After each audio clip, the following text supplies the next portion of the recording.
fly pelican, and I tell them that birds of a feather flock together. Fly die, I'm a pelican forever.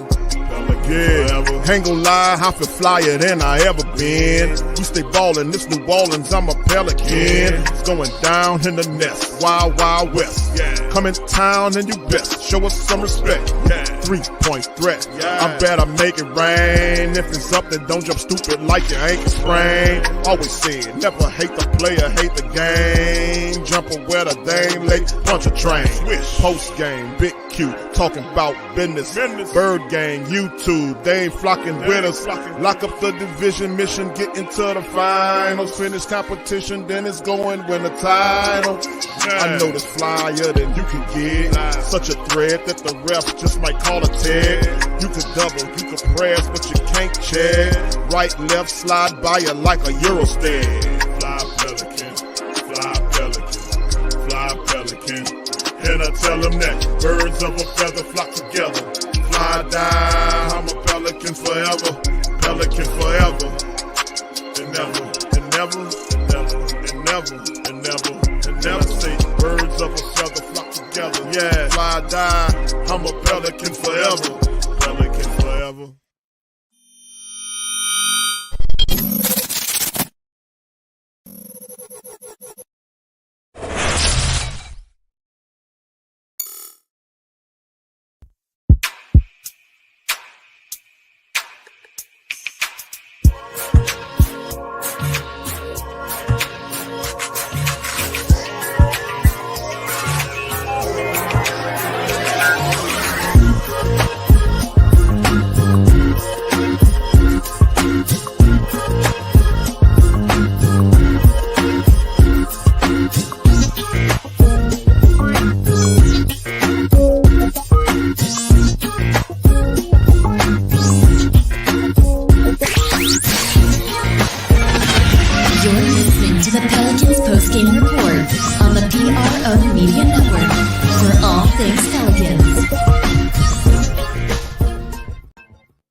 Good to see Kyra get on the floor and attack, and I thought our young guys took a step in the right direction tonight. It seemed like second half the pace picked up more earlier offense. Was that a halftime adjustment or folks just settling in? I think we got a little overwhelmed in the first quarter, kind of looking around, and then guys dug in a bit and just started to play harder, started to play together, and just trust. And it led into the second half having a better effort. Or is that still a TBD? It's something that we're definitely going to have to look at. Yeah. More to Kyra, just how nice it is to see him get going, especially trying to come back from ACL, have him go down, back and forth to Birmingham to see him play what he did. It's great to see Kyra, Coach T. Spoon, Coach Brandon. They've done a great job of getting on the floor with him, working every day. And he's been building towards this, towards a game like this. Had a few games where he played for Birmingham and kind of went back and forth a bit. But it's good to see him on the floor. And you kind of forget how fast he is. But when he uses his speed like that, it's pretty dynamic to watch. It's one of the toughest guards in the NBA. Just what makes him so difficult to be able to stop when he's going like the way he did, especially starting that first quarter? His ability to attack the paint at 6'10", 6'11", his strength and size and his speed, he can hurt you, especially in the open floor. And it's a reason why he is an MVP is because of his ability to know time, score situation, and continue to attack. And then he's finding his teammates as well. So, I thought our effort was there. I thought we fought. Just wasn't enough tonight. When you're trying to figure out who's going to have those backup five minutes, if it's playing Larry at 5 or playing Billy or Jackson at 4, kind of going back and forth, is it kind of just matchup based for you guys on whether it's going to be a Jackson night or a Billy night?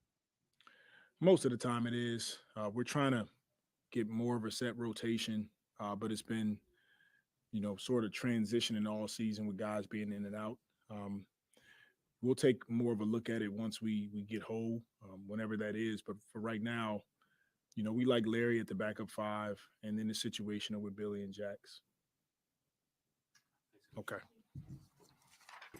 Wow. For all things Pelicans, you're now tuned into the Pelican Postgame Report. Much love to the flock. Appreciate y'all joining us for this episode of the Pelican Postgame Report. I'm Big Q. We got DC, my co-host, in the building as well. Pelicans lose again, again, again, again, again, and again. 7 straight losses. Really say it 7 times, bro? And that's the impact that it has to have, DC, my friend.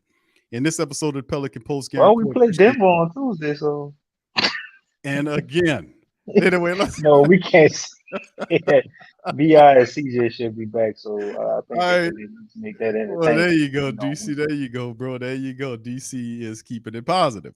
All right. So anyway, with that being said, man, now, they're injured, so it definitely shouldn't be losing those 7 games in a row. There's no excuses for that. But you like how I did that on DC. That's the impact. That's what the flock feel like right now, man. That's Again how and it again is. and again. Yeah, this is probably the and lowest again, point of the season right and now. again. All right. So with that being said, welcome on in, family. Feel free to hit the like button, hit the subscribe button, and feel free to join the stream as well. We up in this thing. Appreciate you guys. Much love to the flock. 7 straight losses. This was entitled "Shorthanded Pelicans Stepped On" by Giannis and the Bucks, 135 to 110. New Orleans loses 7th game in a row. Amazing, absolutely amazing. And then again, it's not really a surprise because we pretty much called it, family. We said that if the Pelicans don't beat the Wizards, they most certainly are gonna struggle against the Bucks. Yeah, you're not gonna break a 6-game losing streak against the Bucks. That's not the team for that. Right, exactly. So 135 to 110 Pelicans go down. CJ, BI not in the game. Very short-handed Pelicans. Just destroyed and mopped up by 50-point a 50 burger, as Mariucci will call it, as Giannis just 50 points on 20 of 26 shooting from. Well, that's a 50 McNugget for Giannis, brothers. Once he went to the championship and hit that 50 pointer, he went and got some Chick-fil-A nuggets. He got a 50 piece. Everybody got chicken. I think it was a burger night or something. What happened? No, he got a 50 piece. He went to Chick-fil-A and got 50 piece nuggets. Yeah. To represent his 50-point game to close out the finals. Damn. All right, so anyway, fam, we're going to recap this matchup here, and then, of course, the Wizards will talk a little bit about that. Shout out to Aramis. Short-handed, an understatement. Good call by Griff to load manage during a losing streak. Oh, looking at the future. Looking at the future there. There we go. All right, so anyway, with that being said, let's jump right into it, man. Much love to the fam. Let's get into this one. 135, 110. The team statistics: Pelicans 41 of 93 for 44.1% versus 53 of 96 for 55.2% by the Bucks. Pelicans 13 of 34 from downtown for 38.2%. The Bucks 17 of 43 for 39.5%. Pels 21 attempts from the foul line with 15 of 21 for 71.4%. Got to do better at the foul line. 12 of 20 by the Bucks for 60%. In the matchup, these people had almost 60 rebounds against the Pelicans, who had 38. 27-25 on the assist advantage, the Bucks. 7-7 on steals, blocks 4-3 advantage Bucks. Turnovers 12-12, 16 off turnovers by the Pels, 13 off turnovers by the Bucks. Fast break points, Bucks 11-13. As you can see there, points in the paint, Bucks again 58-44. And of course, it was competitive for most part, but then again, Pelicans never had led in this game. Bucks had it up by as much as 27 points. As you can see, they won by 25? So in the end, it was just one of those burners that the Bucks just stepped on the Pelicans and continued mushing them further down. And I'm gonna show you where they are in the standings. But DC, let's talk about this, man. Let's get on it. Yeah, man. Disappointing night, but going into this game, once you knew BI and CJ McCullough was out, the odds of us winning this game, if you want to put it in terms of percentages, it would have been like 0.114% 0.1000. You know, almost a 10th of a % chance of pulling out a miracle. It didn't happen. Would have liked to see the guys obviously play better than losing by 25. And looking at the team stats, man, if I gotta pick something, I'm gonna just go with the magical number of the night, and it's gonna be 50. Giannis scores 50 points. They had 58 points in the paint. Then Giannis scores 50 points. They had 57 rebounds. We ain't had but 38 rebounds, and we couldn't score but a measly 44 points in the paint. And I mean, you just can't win doing that. You can't give up 57 rebounds, only getting 38. And you can't score 44 points in the paint against Milwaukee and expect to win that game. None of our stars played, so no BI, no Zion, no Brandon Ingram. Again, would have liked it to be a better game, but outcome is pretty much the way I expected. The game against the Wizards was a lot more disappointing than this one because we should have actually won that game, put up a better fight there.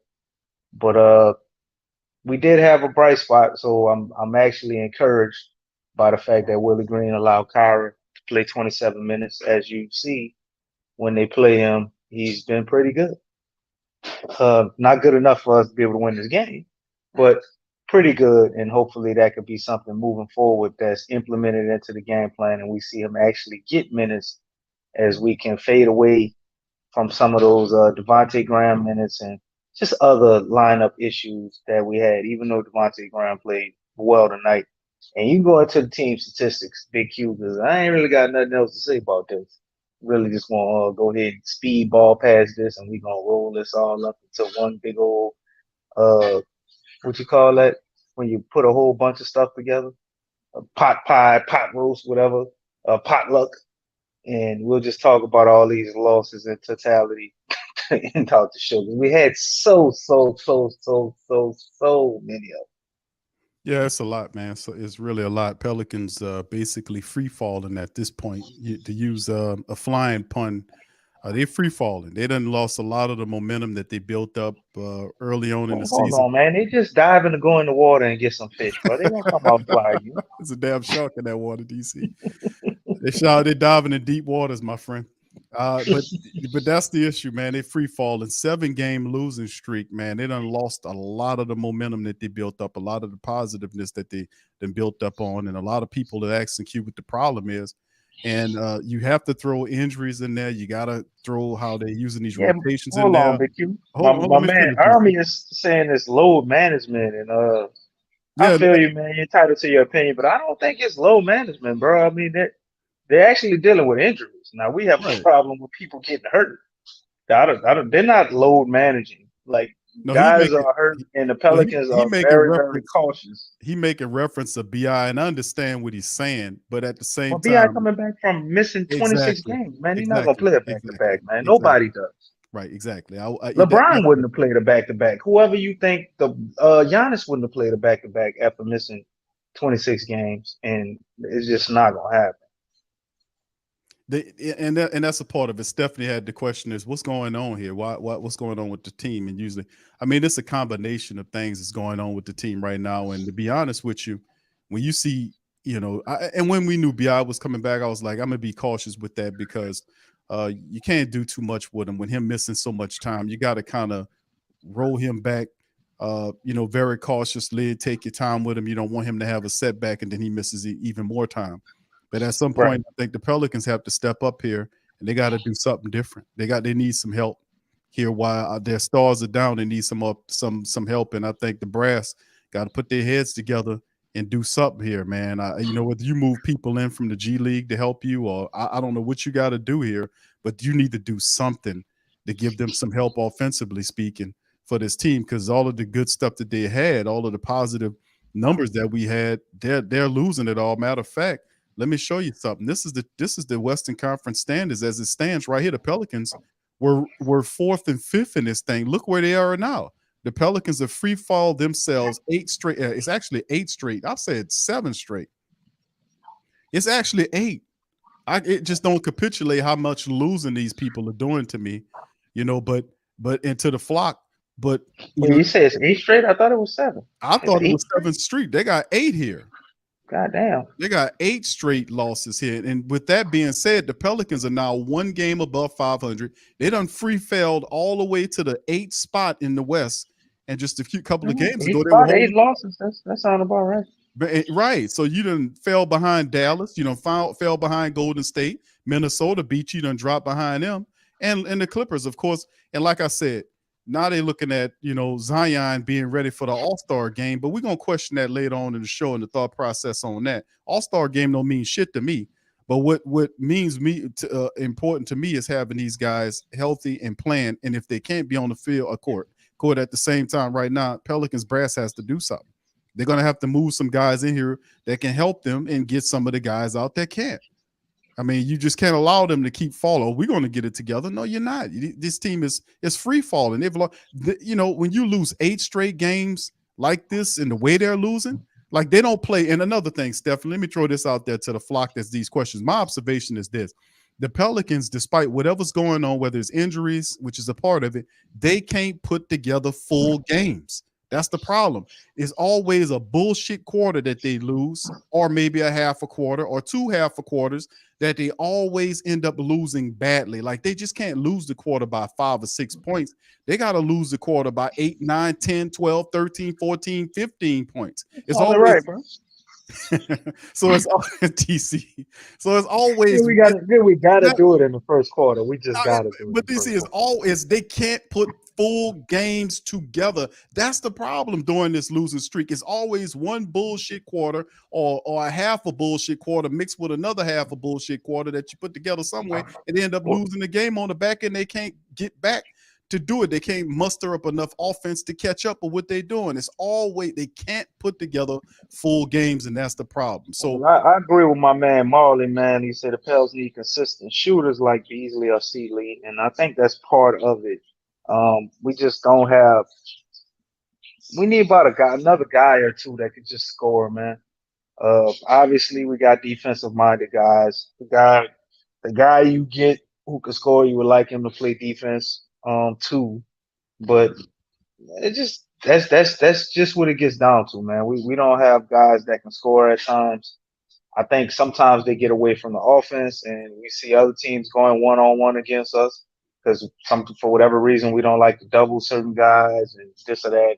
We try to do the 1-on-1 thing and get away from .5 ball, sharing the ball, and they don't ever end well for the Pels, man. Unless they got Bi and Zion out there and CJ, probably pull that off, but we only seen that 10 times, so we have no idea what that really looks like over the last 48, 47 some odd games, whatever it is.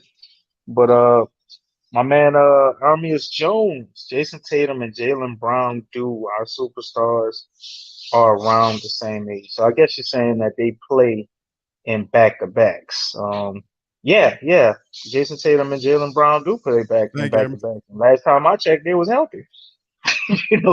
They're not injury prone like our guys have that label of being. And Zion and Bi were healthy, they would definitely be playing in back-to-back. They play in back-to-backs when they're healthy. So yeah. I feel you though, brother. Making great points. You do have a method to your madness, and you make a valid point. You know what I'm saying? Guys need to play. None of us like this load management era where superstars don't play. We seen the whole thing with Steph Curry the other day, and they had little kids out there at whatever game that was, and Steph wasn't even hurt. He just ain't playing. they done spent all that money to come see the great Steph Curry, and you get in the stadium, got his jersey on and everything. You find out he ain't playing. Boy, there got to be some frustrated shit.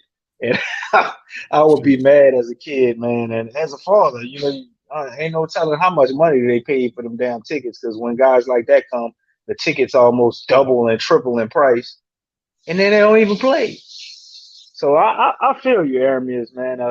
It's just part of this era that we in, and they're talking about adding the mid-season tournaments and all this other stuff, which would add more games to the season. And I just think this is something we're gonna continue to see as far as the load management. But as far as the Pels doing it, I really wouldn't consider us load management unless you're just saying they're lying about injuries. You calling that load management. But the guys got to get healthy, man. And this team is a force to be reckoned with when we're healthy. But the only problem is just as of late, we just cannot get healthy. Yeah, big problem. Not only that, the health issues too is the fact that the Pelicans defense suffers. I mean, they're fundamentally breaking down whether it's on the road or at home. There's no consistency here. They just a team right now that's in a vortex right now. I mean, this is a horrible month for them. They've been dealing with, like we're saying, injuries, and I don't want to use all the injuries because people ain't gonna cry for you because you hurt or give excuses for you because you're supposed to be prepared for the injuries. But when you lose a BI or a Zion Williamson like the Pelicans are losing, then they're supposed to be counting on these guys to take them to the next level. They are built where they're supposed to have people that'll step up and give some good production for the squad. Like against the Washington team, Trey Murphy played a ton of minutes, but he only scored 10 points in the game. So I mean, you got to count on some. Trey got to be more aggressive though, Big Q, because I even know, tonight, man, I mean, he had a lot of opportunities to score, and it's like you get in the lane, you're 8 feet away from the bucket, and he's jumping in the air to pass. Dude, you like 6'10", man. Let's go. right? Go up, I'm man. saying you got to be more Deal with the aggressive. results. You got to be more aggressive, bro. No doubt about it. Yeah, he does, man. He's still playing like Bi, Zion, and CJ out there, and it's like, no, you're out there. We need you to score tonight. Yeah, You know what I mean? that's the point. And the He reached his that level, but teammates he got ain't to no step better, up. man. He was hitting 3-pointers and stuff, and they was forgetting he was out there. I'm like, man, he just hit his last 3-pointers. Give him the ball. Feed him the rock. Yeah, we need better awareness too in certain situations. But like I said, We they do feeling need an bad, man. additional point guard. I think Dice will be good at that. Kyra actually looks like he can help there too. Good minutes But tonight. somebody that understands, like, look, hey man, this guy can score in these situations, and I need to get him the ball here. You know what I mean? And we just settle at times, man, and then try to force stuff. And when we actually have something good going, we don't continue to exploit it.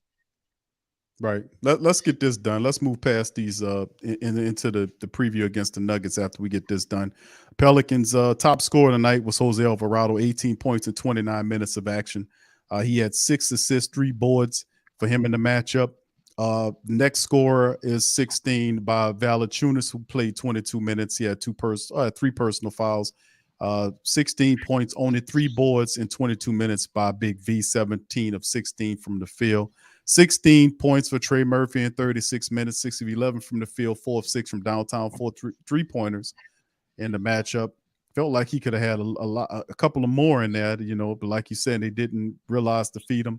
Off the bench, we had 15 for KLJ. How about that? 27 minutes. You just give him the minutes and let him cut loose. He gave him 15 points, 6 boards, 3 assists, and a block from KLJ tonight off the bench. How about that? 10 from Larry Nance and 12 rebounds in 24 minutes of action from Larry.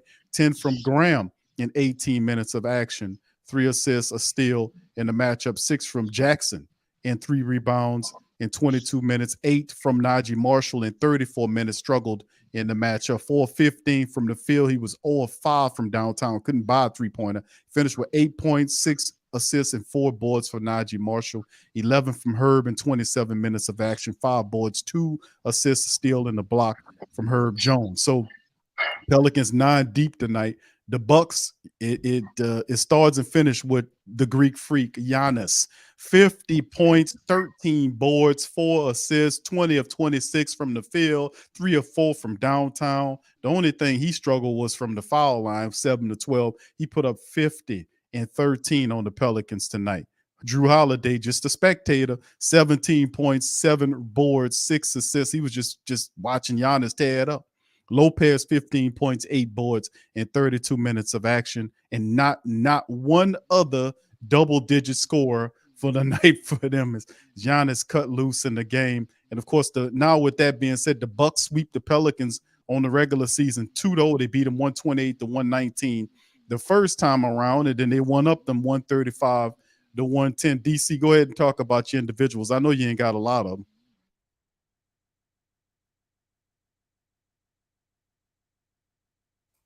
DC, you still there? All right, DC having problems, man. So anyway, fam, all I can tell you is this is a big cluster. You know what? This is just Can I tell you, man? They can't put together full games, man. That's what this is. The first quarter they lost 37-19, and that followed them for the rest of the game. Didn't they? They put up decent. Look, they tied them in the second half, 25-25, 44-44 at the third quarter, and then 29-22 on the fourth. But the first quarter, 37-19. Go ahead, DC.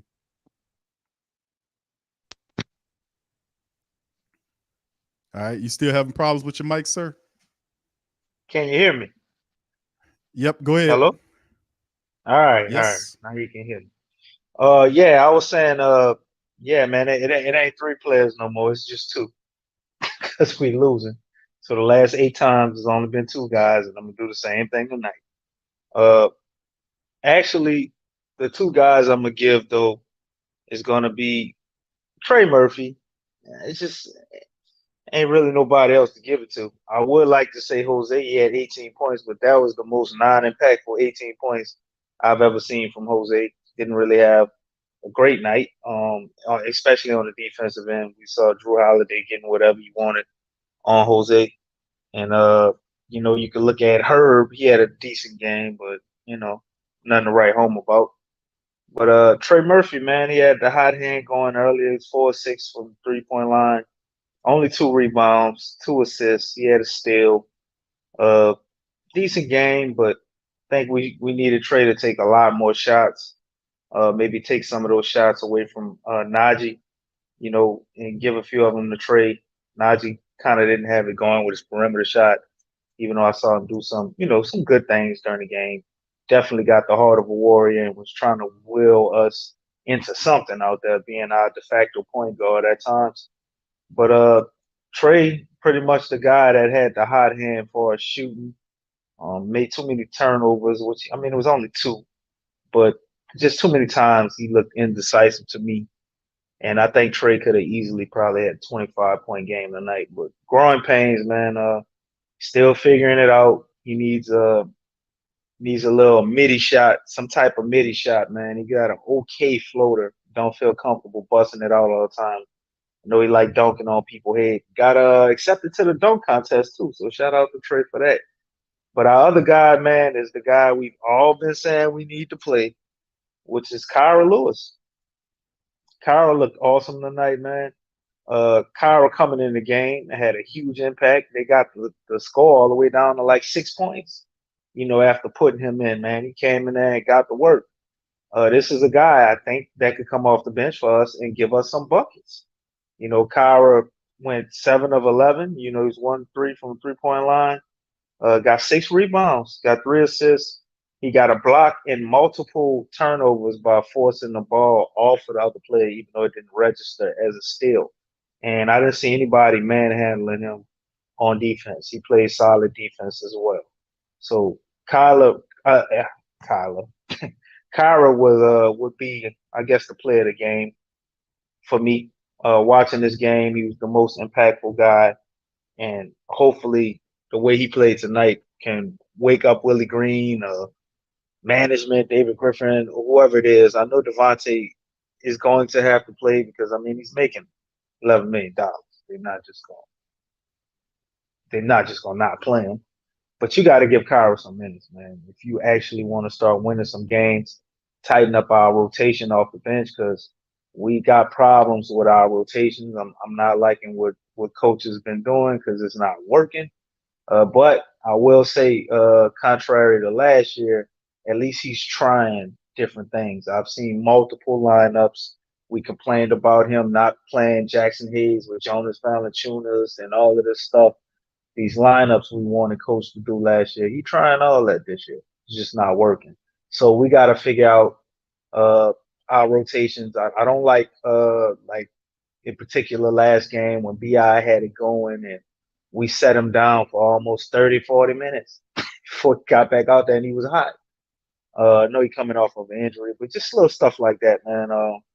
We got to tighten up these rotations and figure out going down the stretch with the last 31 games y'all say we got left in, that we got to figure out going down the stretch, man, who we're going to play when it comes playoff times. and the guys that we can actually trust. Dyson Dames, I think, would have been one of those guys that's in the mix, but he got a high ankle sprain. Usually those are about 6 weeks.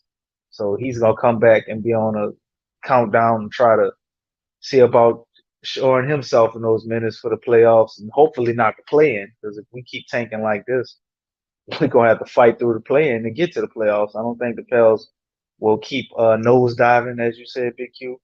I think they're going to get them some fish out to sea, dodge that shark, and get back in the air and start No, flying, man. I think Zion I didn't say should be back I don't before the think I All-Star didn't game. say nose diving. I said free falling.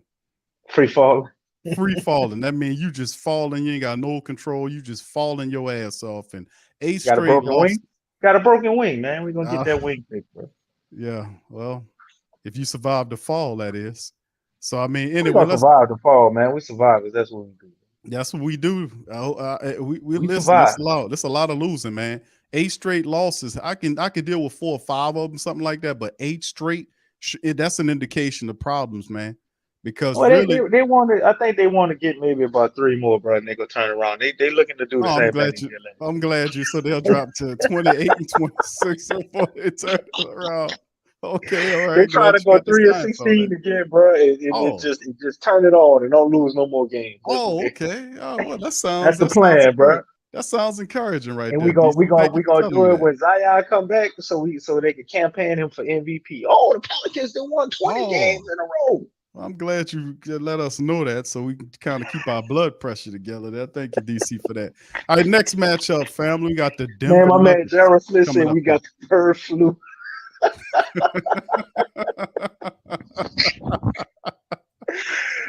We got something going That's wrong the here, man. comment of the night right there, man. Listen, We got man. the 8 bird flu. straight losses is that's a We definitely got problem, the man. bird flu. That's a big problem. You lose 8 straight games.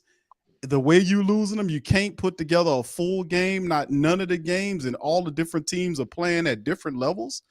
I mean, you're not facing the same juggernaut every night. These are different teams, and those other teams you should have beat the Timberwolves, and you should have beat the Washington Wizards. So I mean, it's just they find ways to not put together full games. You can't beat teams if you can't play a full goddamn game. You got to bring it regardless of who you have.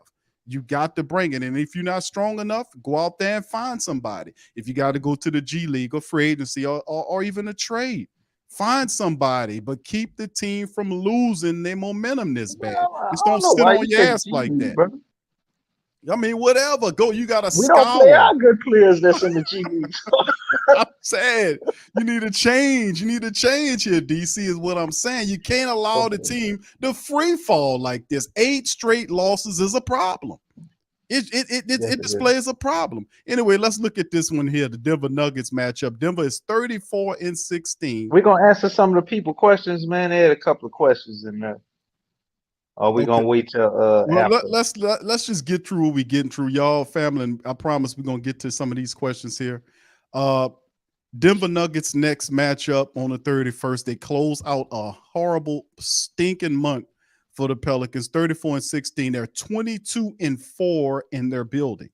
The Pelicans are 9 of 16 on the road, and they are 26 and 25. They are 1 game above 500 after all this losing. CJ McCollum is the top scorer and assist man for the Pelicans. Giannis is the top rebounder. I mean, Giannis. I got Giannis on the brain after the 50 burger. Valanciunas, excuse me, with 10 rebounds per contest. The Joker leads him everywhere. He's a top scorer, top rebounder, top assist man. He's everything. He's missed everything to the Nuggets.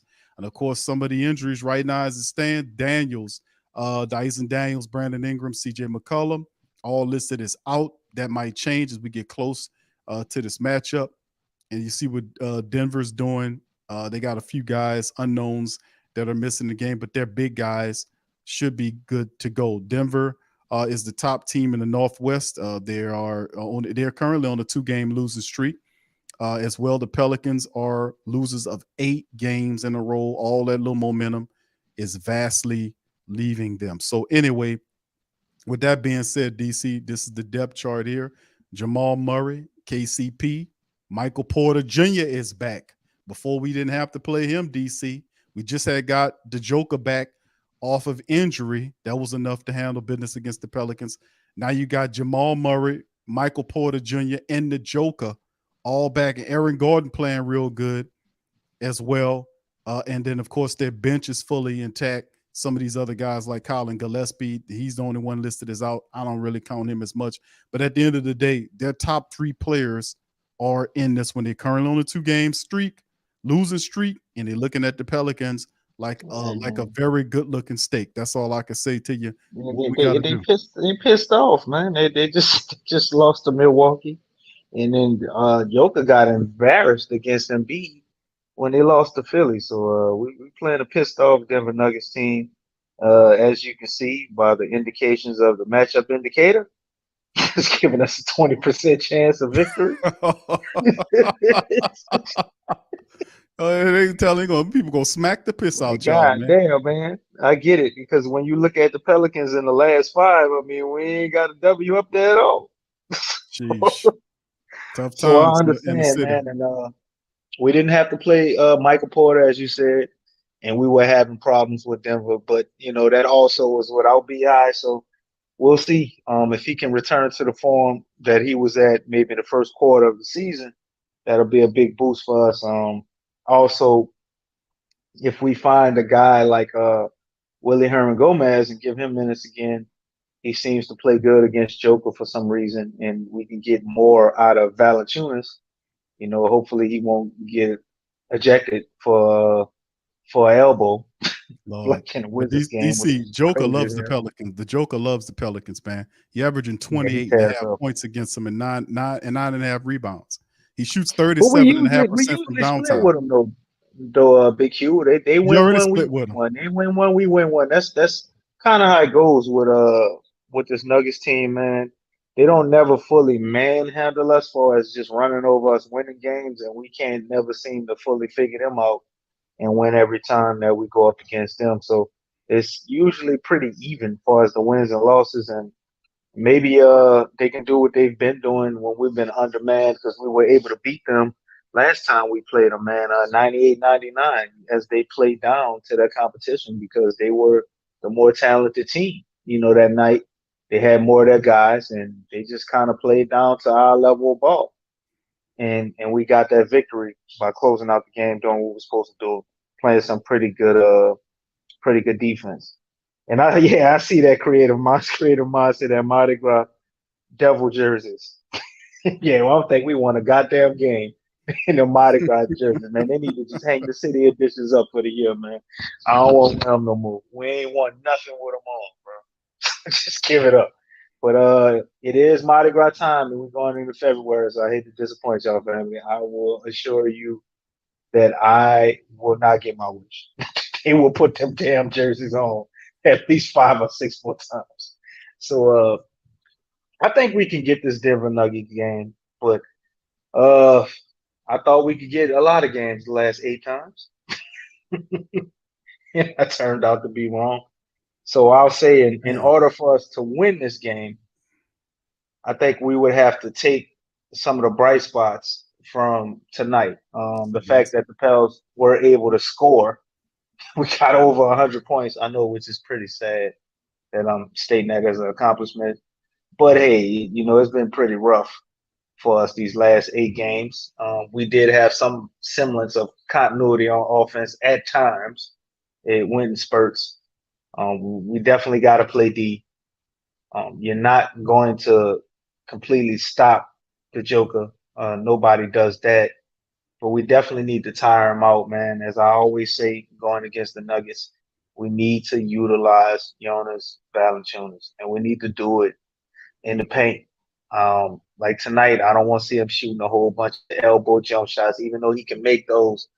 You want him down in the paint, banging with the big people. Giannis is one of the biggest guys in the league, man.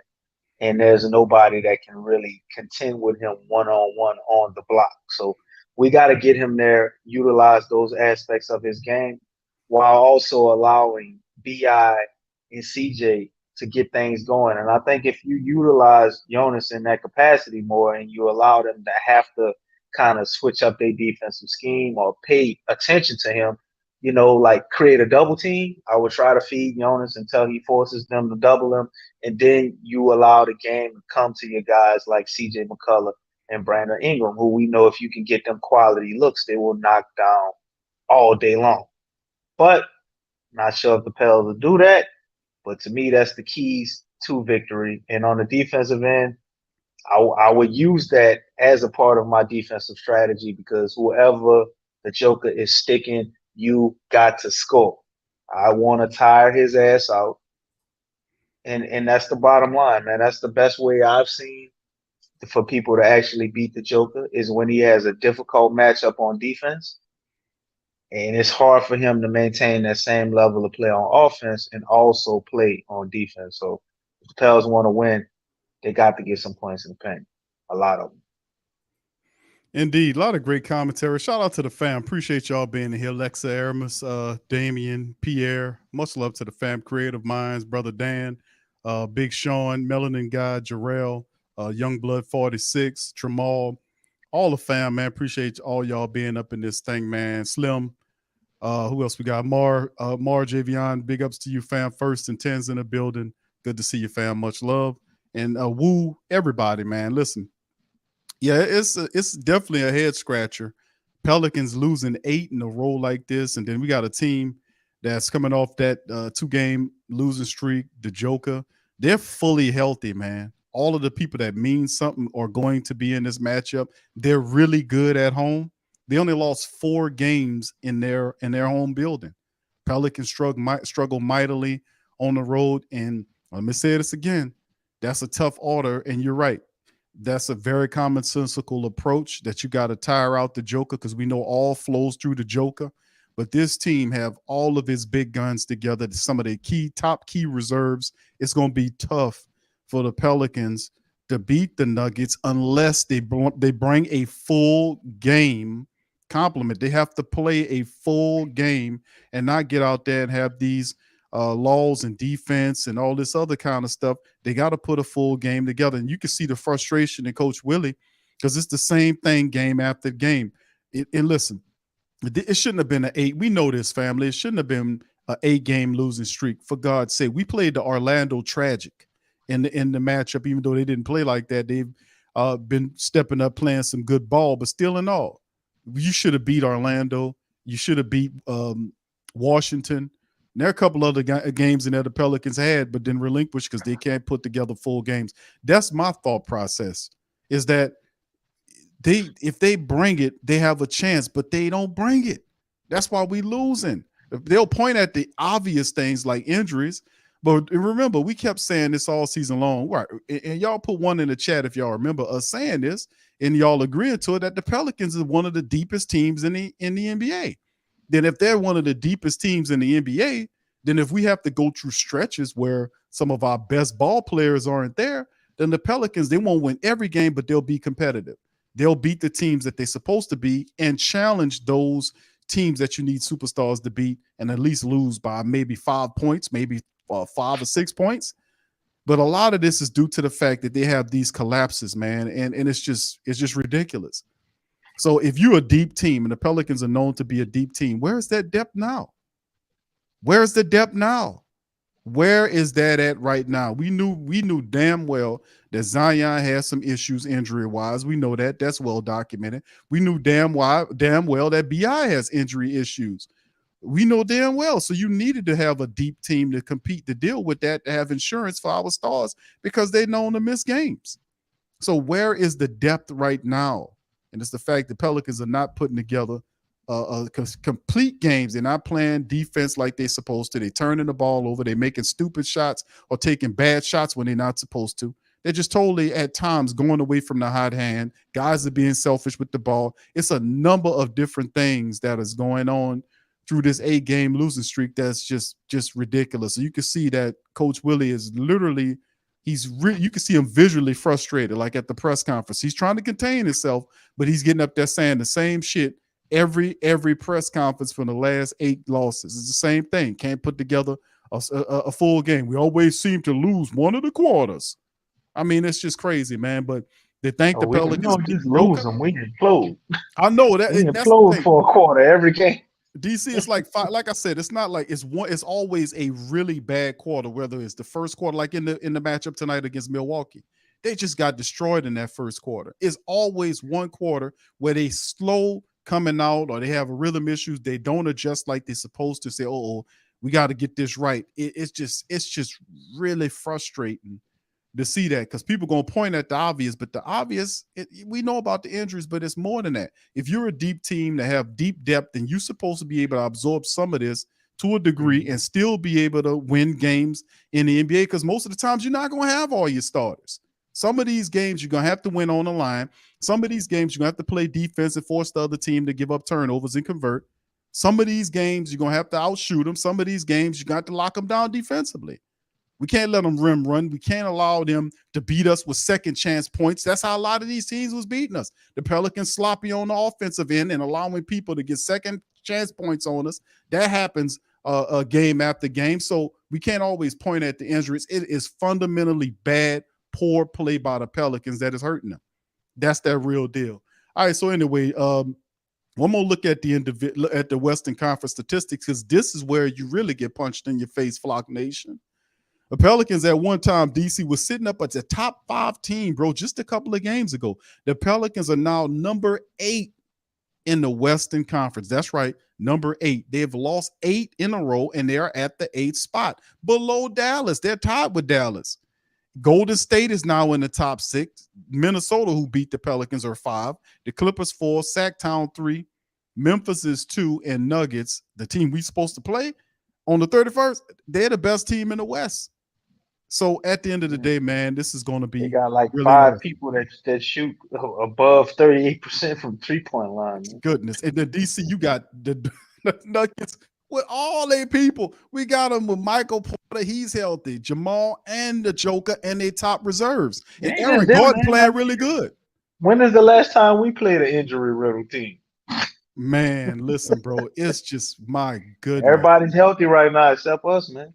Right. Well, I mean, I'm still not going to look at that as an excuse, because we might not be all these teams and we missing a few guys, but we're supposed to be competitive. There is no stinking reason why we should be losing. What was tonight's docket? No, We lost by 20? We shouldn't have lost by 25. We just had no type of urgency or seems like any type of game plan for guarding Giannis. We act like we never played Giannis before. 50 points. They just gave him everything he wanted tonight. Obviously it's Giannis, so you expect him to score 30-something, but to give him 50 points, man, that's just ridiculous. All right, go ahead, DC. I'm sorry. I say that's just not acceptable.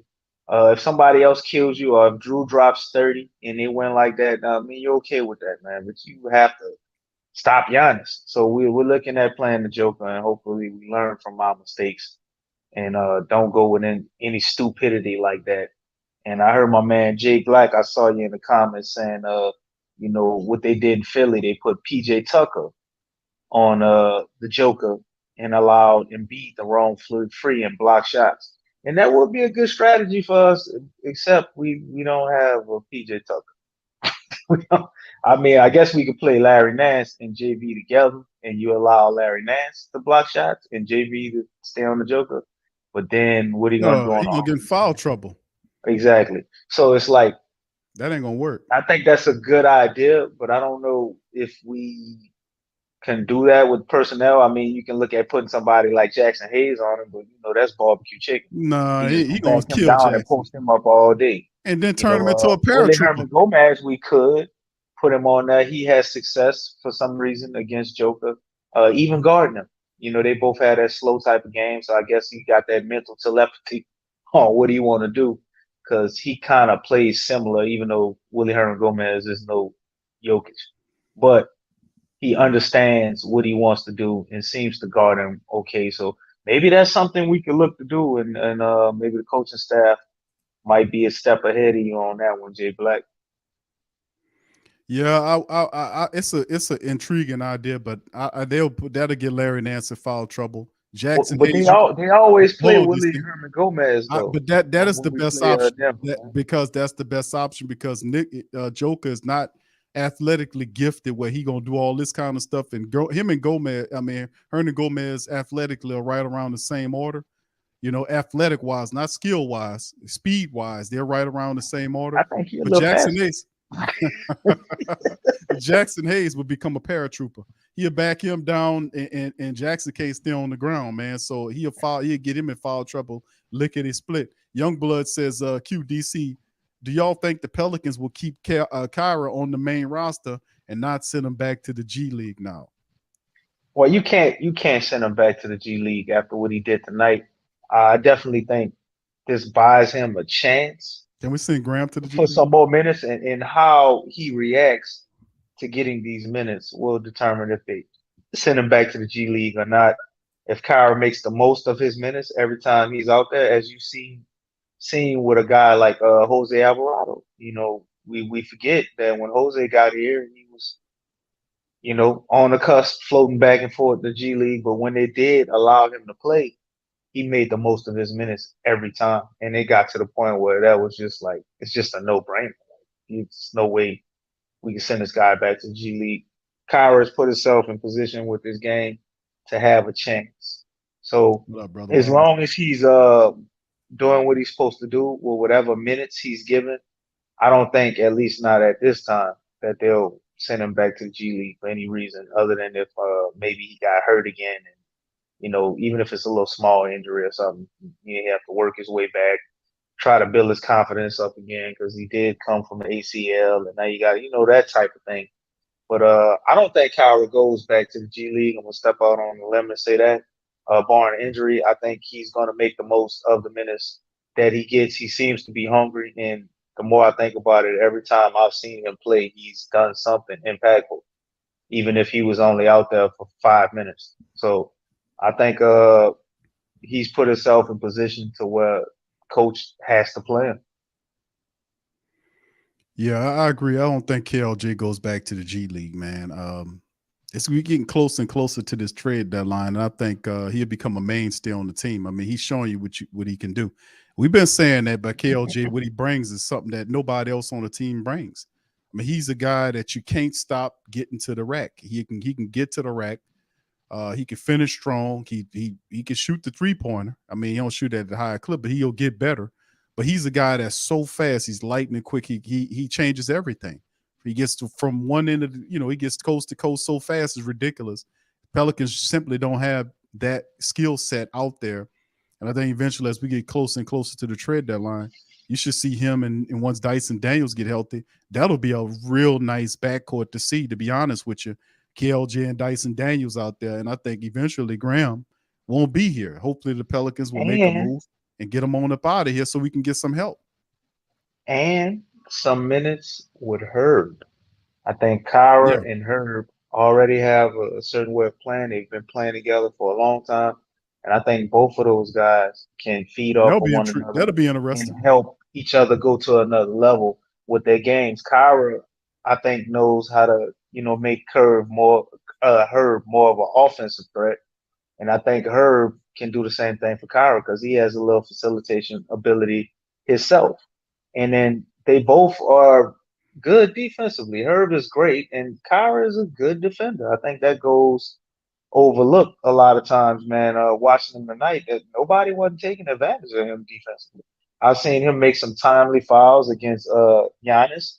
I think he broke up a play with Brook Lopez. Talking about guys way bigger than him.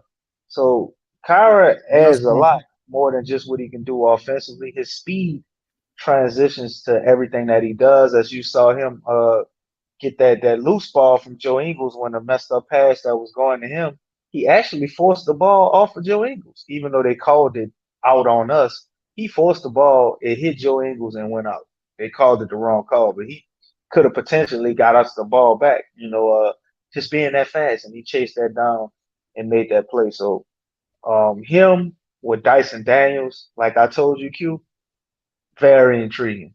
They're the perfect combination. That's the future. Kyra is not a great facilitator. I consider him to be good, but Dyson Daniels is really a great facilitator, but he's not really that good of a scorer. Kyra is a good scorer. He's a scorer. So it's like you balance those two. Well, if you had a DNA machine and you put them together, nice. Boy, if you had a DNA machine and you took them and combined KLJ and Dyson Daniels into one human being, boy, could you imagine what you got 6'7" with Right. speed and And all? Oh my goodness. 19 CT is correct. He said Dyson and Kyra love to push the pace together. That was the next thing I was gonna say. Dice is great in the open floor, and Kyra can run with anybody and push the pace. So you put them two together, man, you're gonna have some running going on. You know what I'm Indeed, saying? indeed. So It's the future, bro. Our two first round draft pick guards, man. The future of the Pelicans on display. We get Dyson Daniels and KLJ, man. KLJ, 15 points and tonight. throw Jackson Hayes in there with that too, man, because Jackson Yeah, Hayes is at his he's a best target. when we running up and down the court. I mean, you get a lot of those dunks and alleys and just amazing plays in transition. So we could have something with these guys if coach is able to implement it and decides to add that to the bench unit. I think we have a very exciting bench unit with a backcourt of Kyra and Dice for some minutes. Obviously, you're not giving up on Jose Alvarado. That would be crazy. So he's gonna No, be in the mix somewhere too. right. So I'm not talking about excluding him out, but I think it's just a way you can work all of this together. But for it ultimately to really work, we would have to get rid of Devontae Graham. So this is pending a Devontae Graham trade. I think the Pels are actually in talks with the Toronto, the OG Anunoby thing. They said some team was willing to give up 3 first-round picks for OG Anunoby, and they didn't pull the trigger. I mean, that could be us, family. We do have 3 first-round picks. We could pick our pick. We could pick a Milwaukee pick. We could pick a Lakers pick. I hope they wouldn't touch the Lakers picks, but we do have those picks. So there's also like what Big Q got up there, the talk of John Collins too, which I'm not really excited about. John Collins is like we have Larry Nance, so they're very similar players in my opinion. I don't see the big fascination.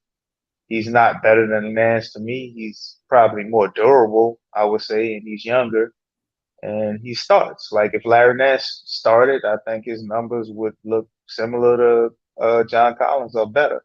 He's a better 3-point shooter than Larry Nance. I'll say that. But this year he's shooting 26%. So and Larry Nance is probably shooting like 38% or something, but he takes more and Larry Nance takes less. So you got that whole thing going on. But not really high on John Collins, especially for us. I don't think it solves the problem we have with the big guys. Don't really need another another forward, 6'9", 6'8" forward. Man, we got enough of those dudes. We need a real big guy if we're gonna go get a big man on the front court, or we need somebody who can score and get their own shot, and possibly play some defense. OG Anunoby, I like that a lot more I than like John Collins. Bogdanovic, to be honest with you. I mean, he might not Bogdanovich play. would be the best, That'd be the best for the out of the Pelicans. three. A shooter, right? A Mhm. shooter, right? Yeah, that would be the best for me. But I'm not hearing too We much called them too, pipeline man. It between. was rumors about us reaching out to Detroit to Hmm. get him too. And Detroit is the whole playing coy thing, like they don't really want to get rid of him. So they're saying what they got to keep raising that price up. They're trying to get as much as they can get. And with all of these guys, man, y'all know how it goes. This is all gonna be rumors and speculation until we get right up to February 9th. A couple of days out before that, you're gonna see a lot of these dominoes start falling, as you've seen one fall with the Indiana Pacers. What's that center's name that everybody constantly wants to trade for? Turner, Turner. he And just he got an got a extension, gang of didn't he? money on the books this year. So it's like you're looking at that. I don't really think they're gonna trade him. Like they've made that decision to keep Turner. So Yeah, his they just gave name, him an extension, a 2-year extension, didn't they? they gave him a 2-year extension, but the money, it's like so much. They're paying him a gang of money this year out Hmm. of that extension. It's really weird, unless I read it wrong. But it looks like he's getting almost like 30 million something dollars this year. So and they Yeah. extended him out for 2 more years. Well, DC, let's do this, bro. Let's get some questions from the family members right here and see what we got going on here. And a couple of family members is asking about DJ says, "Hey Q, DC, throw some trade ideas at us." We was talking about this off show, DC, about people to point to some of the bigs, and it was a couple of bigs that we threw out. We made mention of Daniel Gaffer, who just always tell the Pelicans up every time he play him. He put up 20 something. He had a double against the Pelicans a couple of nights ago. We talked about him. We talked about Nas Reed. Nas Reed always seems to play well against the Pelicans. I don't know if any of those guys on the there. We talked about OG We Anunoby, briefly mentioned Robert Williams from the Celtics Robert Williams. I don't when know they if he they was wanted on. Billy Herman Gomez. Right. There was some other interesting thought processes on the last show they threw out there, which was your Some boy. people was talking about Jordan Clarkson, man. I don't know. Is Which I, Jordan I don't Clarkson on think the would trade be block? horrible. I mean, it's Utah. To me, I He's don't think scoring like Utah 20 something Utah points is a kind of game. surprised that they're winning the way they're winning. I think they would be happy having like a little ho hum season where maybe they make a play in or something and not make a whole bunch of noise. I think they're setting up to rebuild and cash in on a lot of those picks. So I don't see them being opposed to getting off a guy like Jordan Clarkson for the right amount of money. I mean, I don't really think they're worried about being a contender this year, even though I don't think they just want to outright tank. I think they're gonna play and get guys experience, and as you go like later in the season, you're gonna see them maybe start deactivating guys and stuff like that. So, um, Jordan Clarkson could be one of those guys, or I could be completely wrong about Utah and they really going for it all, but I don't think so. But my man 19 CT say Clarkson is trying to get paid, and that could be the thing. But I would rather pay a guy like Jordan Clarkson as opposed to the Kyle Kuzma. I think somebody threw Mhm. out on another show was talking about us getting him. I wouldn't want him because I know he. If you say Jordan Clarkson trying to get paid and Kyle Kuzma trying to get paid, Yeah. you know what I'm saying? So Mason Plumlee, my man, Wu throw it out there. I don't think that would be horrible, but it's kind of rough trying to give a first round pick for Mason Plumlee. The news came out that they want a first round pick for him. Mm-mm. And I like Mason Plumlee, but I wouldn't Mm-mm. actually consider him like No. a rim protector. But I mean, he can protect the rim, though. Don't get twisted. And No. he's No. a solid player. You know what I'm saying? He's a No. great backup center to have. No. But for a first round pick, I think we do better. No. I mean, my thing is, I hear what they're looking at these bigs and all that, but I would still say your issue is shooting. You need a shoot. You need shooters. You need another shooter. Somebody that can come off the bench and help out. You need a shooter. Who's the best shooter available? Bogdanovich. Pelicans got a treasure chest of first round draft picks, and they have some interesting contracts they can mesh together to go and get Bogdanovich. I mean, if you're trying to add shooters along with what we have, you're gonna have to, you know, put something together right here because it's showing you. Like, okay, you mentioned defense, so he don't play, and Jay Black's not crazy about him. But I tell you what, dude, he putting up 20-something points for Detroit. He ain't gonna put up 20 for the Pelicans. But let me tell you something, Trey Murphy, and you add Bogdanovich off the bench, and you and Willie mix them in, or how you gonna mix them in? Let me tell you something. The guy could help you. You can't go wrong with another shooter for the Pelicans, to be honest with you. And like I said, we'll see which direction they roll. Hopefully, they're not looking at Collins. I agree with you, DC. I don't know what the fascination with John Collins is, and he got a fat contract and all that. I can see OG Anunoby, but I don't see why John Collins would be somebody the Pelicans would want to take a look at. My thing Could is, could you be need to. could be smoke, Q. I mean, you It probably always is gotta smoke. try to You mislead need people shooters. away from the guy you really want. Exactly. Oh yeah, we talk about that little corporate sabotage or that little foolishness all the time, misdirection. But what's interesting, like I said, the Pelicans' big problem outside of them not they need some help shooting. They really do. Best shooter on the trade block is Bogdanovich. That should be who you zero in, and that's who you should be able to get. You got draft compensation. You can put together contracts that won't affect the core of your team. And there's some guys that the Pelicans already realize and know at this point in time who's not a part of the future of the Pelicans moving forward. So, like I said, it's time for them, and it's getting close. But it's time for the Pelicans to zero in on Bogdanovich. They can get him. They can get him. They can get him without breaking up the core. Or I'm talking about like some of your core best players off the bench. We ain't gonna touch none of our starters, but the core people off your bench, you can still get them for some people that you can do without. And he'll come in, and then of course you'll fill in however you need to. But at the end of the day, we got to make a move here. We're getting close, and the Pelicans should have been doing a lot of this early on, and you see the team free falling. Right now, you shouldn't allow them to fall to 8 straight losses. I don't know what the administration is doing. They're sitting up here watching it saying, we're waiting for this guy to come back. Well, you know what, DC, let's talk about this too. And let's say this. Yeah, Gary Trent's not bad too. Shout out to my boy Sauce Yeah, Store. Gary Trent Jr. is pretty good. I like That's him. not a bad move there. Yeah, he's a guy that Sauce definitely Store, get buckets. LLC. This What's is up, a brother? love your products, by the way, bro. I'm still using them products, bro. Y'all check out Sauce Store, man. The brother got some great beer Good products. beer food, man. Yeah, he got it going on. All right, so and this is the thing too, fam, to kind of look at with the Pelicans, man, that I kind of notice here is that, you know, at some point, man, like where's the administration at? Now, we've been giving them love all season long because what they've been doing is doing, but you're sitting a little too long. Like if 8 straight losses is a major issue, that's a problem. That's it's a red light on your dashboard going on. That's major engine problems you're facing right there. If your team is falling 8 straight contests, you're supposed to have a well-coached team. Most well-coached teams, man, they're not going to lose 8 straight matchups like they're losing to a bevy of different teams, like I said before. Where's the Pelicans making moves right now? Where's the Pelicans shaking up stuff? What are they doing here? Are they relying on BI is going to come back and he going to save the day? You can't really do that. Wallace asked early in the stream. I remember I seen your question there, Wallace. I had it up on the screen. Why did BI play on the back-to-back? Well, we talked about that early in the stream. You might have just missed it.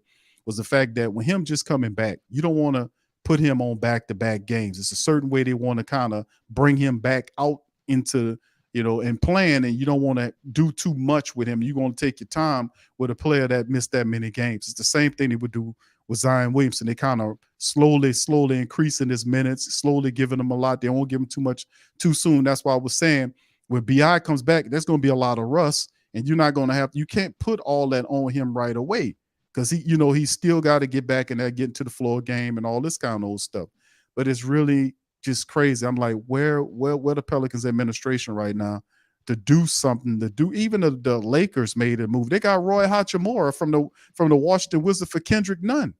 You mean to tell me we can't pull off a move like that, or not to get a Kendrick Nunn, but to go and reach at somebody to bring him on the team to help out? Goddamn, you got a player, KLJ is healthy. You don't need Devontae Graham there. If any person you looking that you can get rid of and you need to put a pick with, I don't care what it is. You got tons of picks. Do something. Just don't sit up there and say, we waiting to make some blockbuster trade. We don't need to, you know what I'm saying? We could have done something, man. Something. I got to go back to DC's original language. DC, we should have done something, man. Something, bro. We should have done something. We should just sit up here and let the team free fall into the water. Like, this is ridiculous. Well, let's be something, DC, something. Let's be realistic though, brother. Even if we do pull off a trade or we do something, it's still one more time, DC. One more time. Something. Gotta say it right. There you go. I gotta say it right. There you go, bro. Yeah. There you go. It's still no guarantee that us just pulling off a trade will show dividends, immediately in those first 3-4 games. You know what I'm saying? It's still an adjustment period for doing whoever nothing. you get. What you doing? I definitely think the Pels are going to do something, even if it's just pulling off a small trade. I think with just being what do you call it, man? Overcautious. I don't want to say that word because everything's hypersensitive right now. And what I would usually say. But we're being hagglers. You know what I'm saying? We're being penny pinchers. We're trying to get the best absolute deal for whatever we're trying to do.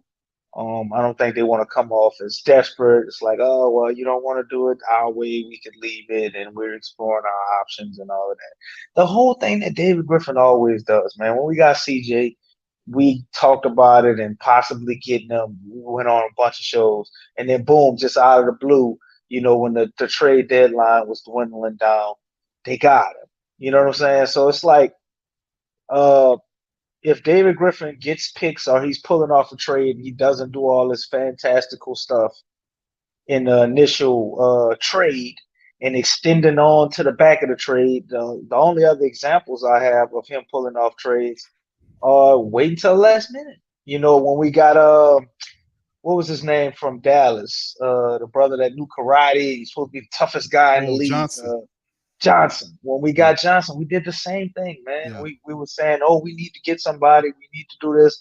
And they waited till the trade line was almost dwindling out. And then we finally pulled off the Johnson trade. So we're going to do the same thing. That's what we have. That's the history of it. That's how we like to trade.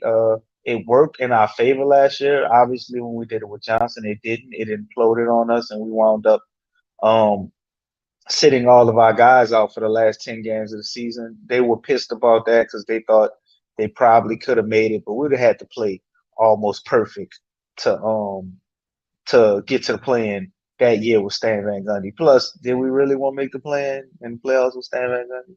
Probably would still be the coach right now. But I think the Pels are going to do the same thing. They're going to go all the way down to the wire. They probably got like 2 or 3 guys they're considering.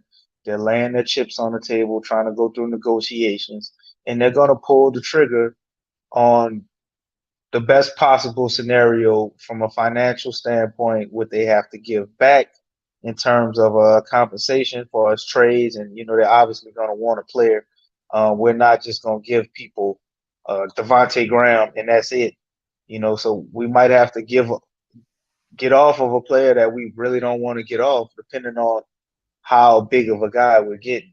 So all of those things are being considered. All of those things are being weighed out.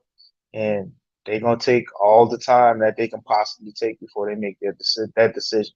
Because even if we lose all of our games up until the All-Star break, which would be, I think, about another 5 games, if I'm not mistaken, 5 or 6 games, the Pelicans still wouldn't be eliminated from playoff contention. We don't want them to lose all the games. We would obviously like them to bust a move sooner. But judging from our general manager and how they get business done, I think that's exactly what we're going to do. Well, all I can say is let me put this schedule up right here.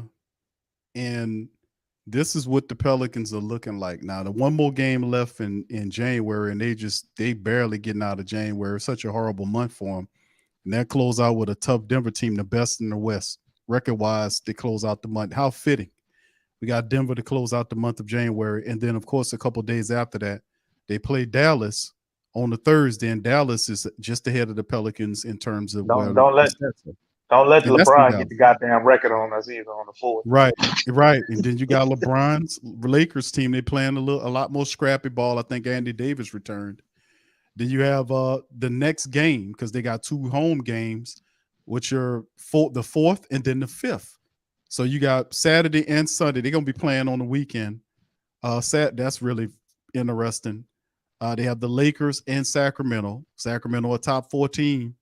So at Dallas, Lakers, Kings, Atlanta are the next 4 contests after Denver that we have. So it don't get any easy for the Pelicans. So the Pelicans are gonna have to do what they got to do here. And of course, like I said, you can't put too much on Brandon Ingram right now because he's just coming back. The Pelicans have to do something, man. We know about KLJ and whatnot. I remember I think the trade deadline is the 9th. So you got about 6 games, 2, 3, 4, 5. Yeah, about 5 games. 5 games before the trade deadline. The last game being Atlanta. Then the deadline falls on a Thursday. So the Pelicans. Isn't it amazing how Zion always misses the national TV games too? I'm looking at this. But they got, like they were saying, that he's eyeing the All-Star. He's supposed to be starting an All-Star game, and I'm like, that strikes me. And that's one of the points that I wanted to talk about. He's obviously going to come back. Hold on, DC. The All-Star game. Well, listen. This is the narrative, man. No, hold on. Stop that. They got that boy penciled in as a starter in the All-Star game. The Pelicans are currently on an 8-game losing streak, and they talking about looking at him again to evaluate him for playing time. But all of a sudden, the All-Star game got him penciled in. There was a report coming out that I promise you that boy gonna play in that All-Star game. But how does that look to the team, to the rest of the team, for him to be playing in an All-Star game and you missing all these games? It's just something I'm throwing out there. That's I don't something think it I'm throwing looks out bad there. at all because Your team understanding on our an 8 medical. game losing streak, and it don't look Hold up. bad. You look at the All-Star game. You said how's it going to look to his teammates? Tell me I don't something. think I don't think it looks bad at all because we understand something, and I think the teammates understand something. Our medical staff is extremely cautious with players and injuries. I'm willing to bet that Zion wants to play right now, and they are not letting him. And and what we're gonna do the evaluation thing, and then he gets in. He's like, "Look, I'm playing in the All-Star game. Y'all gonna be cautious with me. I'm trying to work with y'all and all this, but I'm starting at like he went, and he's probably telling them, drawing a line there or something like that. That's kind of what I see it being, and this is based off of information what we all know from last year when Zion was hurt and they put him out for the year for regular games. He wanted to play, and he was pissed about that. So I don't think it looks bad at all.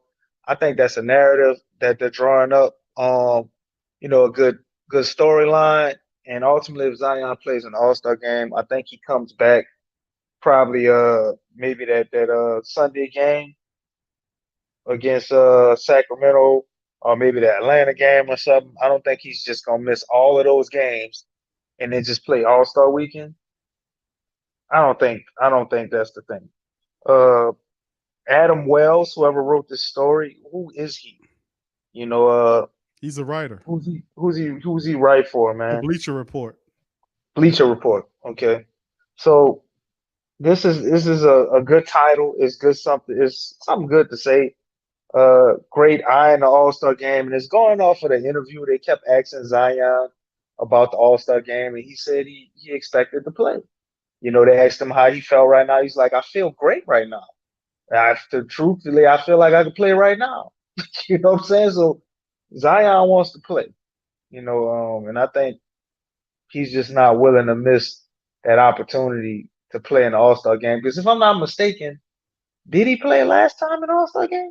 I don't remember. Didn't last You time know, when he I was don't selected in remember the that. All-Star game, he didn't play? I don't even care about games that count. I'm sorry. I don't remember. No, Maybe I'm another just fan remember. asking you if the man played in the All-Star game I don't when he I got don't his remember. All-Star selection under Stan Van Gundy. I don't Y'all think he chime played. in. I think he Help was hurt DC that out, game. man. I don't think Help I him don't out. think he played. Maybe he did, but I don't think he played that game. So it's his second time getting selected. I think he wants to play, man. He wants to play right now, regular games, and he wants to play the All-Star game. So just strike me as a dude who like ball. I don't think teammates bother by that at all. So let me get you on. Let me do this, DC. Let me get you on the Let me get you off the fence. Oh, Let me my ask you, man Sauce, the Sauce store said he played. I ain't on no goddamn fence. okay, let's I'm sitting on my sofa. all right. On no damn fence. You Sophie sitting on the fence. Let me I'm ask you sitting this, on my DC. sofa. All right, here we go. This is what we're gonna do. I want a call from you on this one. Does Zion play before the All-Star break, during the All-Star break, or after the All-Star break? I say Zion plays before the All-Star break. If he doesn't play before the All-Star break, No. We're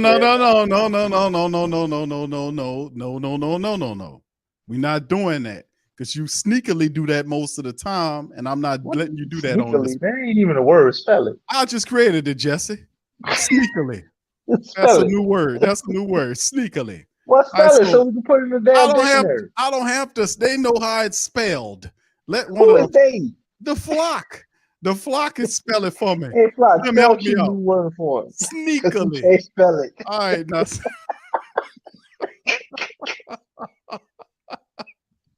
All right. Anyway, listen. Let's DC. You're not going to escape from this one, Houdini. This is what we gonna do. Man, I'm not no Houdini, man. You I are. just That's what answered you the do. question, bro. Hold on. This is What is he talking about? I answered the question. I'm gonna ask you this one more time, DC. Does Shit, Zion? bro, why are you doing this like on. you in the room or something? Bro, My life depends on Yeah, this. What's going on with you, bro? you know you effed up, right? You know you effed up, right? For minutes, but anyway. Ah, look at Marley sneaky. Hey, we need a better speller than Marley. Marley got it all for it. All right, listen.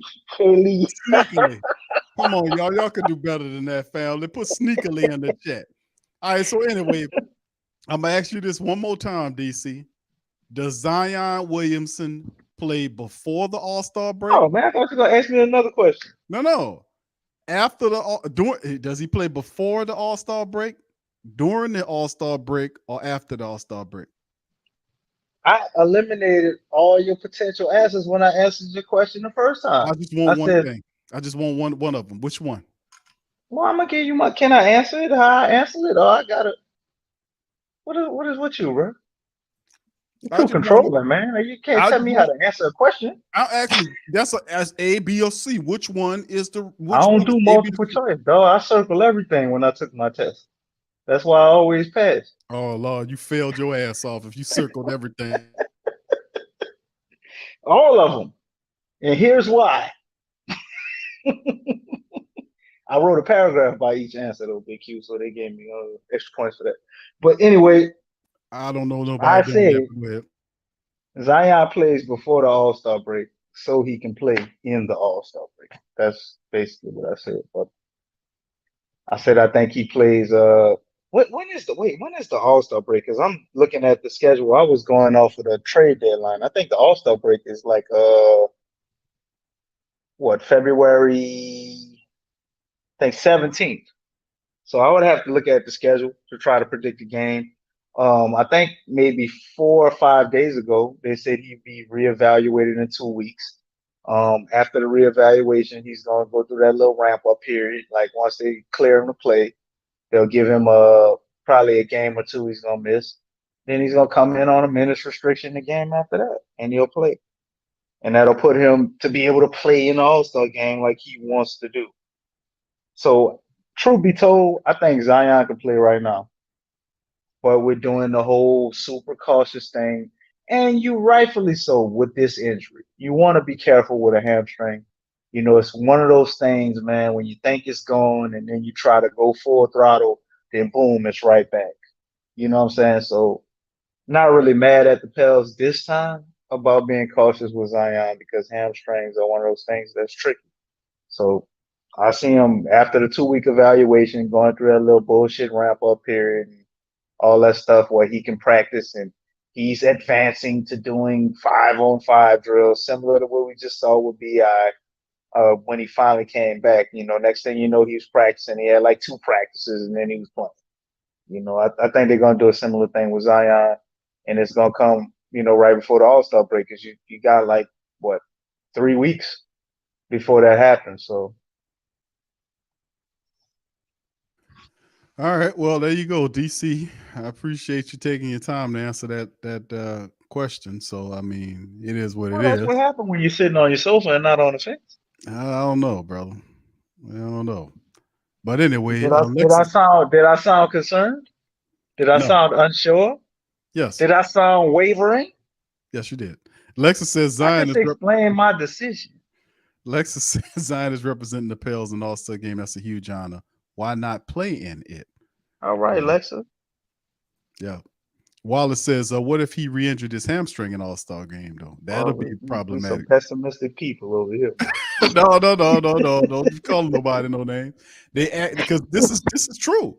You know, That is true. that is true. That That's is a real the worst case possibility. scenario. So That is some sorry shit, bro. If DC, that man get re-injured his hamstring in the All-Star game, dude, no, I mean, at this point, I'm like, man, somebody from New Orleans had to put roots on the New no, Orleans team. but what I'm Because that saying, would the be reason why almost like some voodoo shit, man. this is what I'm saying about. That's why I brought up the topic about Zion Williamson playing in the injury and in the All-Star game. If you know, where does he play? Does he play before or after? Me personally, I would like to see him after the All-Star break. Why? Because they're talking about another week or so before he gets evaluated again. So I'm like, listen, what's more important to the Flock Nation here? A dumbass showboating All-Star game that gets us nowhere, or perhaps you hold him, let him rehab, and then we'll see him after the All-Star break. That All-Star break in the grand scheme of things don't mean a hill spit of difference to the team. And it's an individual honor, yes, indeed. But the real honor is not an individual All-Star break honor, it's the championship and him being ready for the games really count after the All-Star break, when we need him and BI to be the chess game, family, is to get Zion Williamson and BI on the floor for the same time for the rest of the season. That's something I made a call on weeks back when I said, listen, BI and Zion Williamson, you're probably not going to see both of them together in meaningful minutes and meaningful games until after the All-Star break, because the Pelicans have to give Zion enough time and BI enough time to get back into the scheme of things before they put them together after it. Because really, like I said, that's just what I see, how they've been handling Zion Williamson, how cautious they are, how conservative they are with Zion Williamson's health situation. And of course, what happened with BI, we thought he would be out for a couple of weeks. That turned into what 30 games, almost 27, 28 games, almost 30 games. It's a big difference between the toe thing and the hamstring. Yeah, but that's not the point. The point is hamstrings are like 4 to 6 DC, weeks. Maybe that's 4 to 6 weeks people. for a regular person. But when you the Pelicans and you dealing with Zion flipping Williamson, you can double that timeline, bro. I'm telling you, because they're going to handle him with kid gloves. That's why I'm saying they buy Zion Williamson as much time as he needs. And I was like, man, listen, it makes sense to hold this kid out until after the All-Star break if you can. Now, if the Pelicans need him to get in there a little bit early because they free fall, and that's a whole nother thing. But at some point, the Pelicans are going to approach the trade deadline. Right now, they should have an idea of who they need to go at and get, and not try to force. And they say Lexa says Zion's ready to go right now.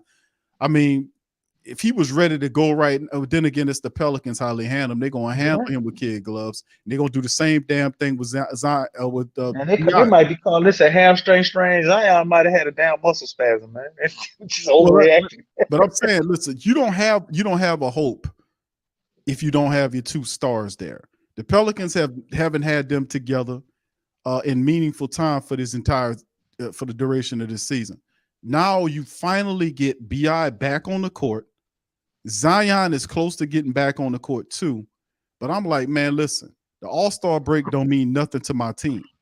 It's an individual honor and it means something to Zion. But truth be told, Zion's a young guy, and it'll be a hell of a thing if he take his ass up there. I'm not saying he's going to get hurt at the All-Star game, but I would try to hold him out until after that if I could, so that I can get both BI and Zion together. That's chess, because that will get us in a position, because you'll need a month or so of games for them two dudes to be playing at the same time. And then you ultimately will get Dyson Daniels back, and then you'll get most of your pieces back going forward. And hopefully nobody else gets that hurt going into the rest of the season, so we kind of fix or adjust what we got going. Because whoever you're going to trade for, they're going to need time to acclimate to what you're doing too.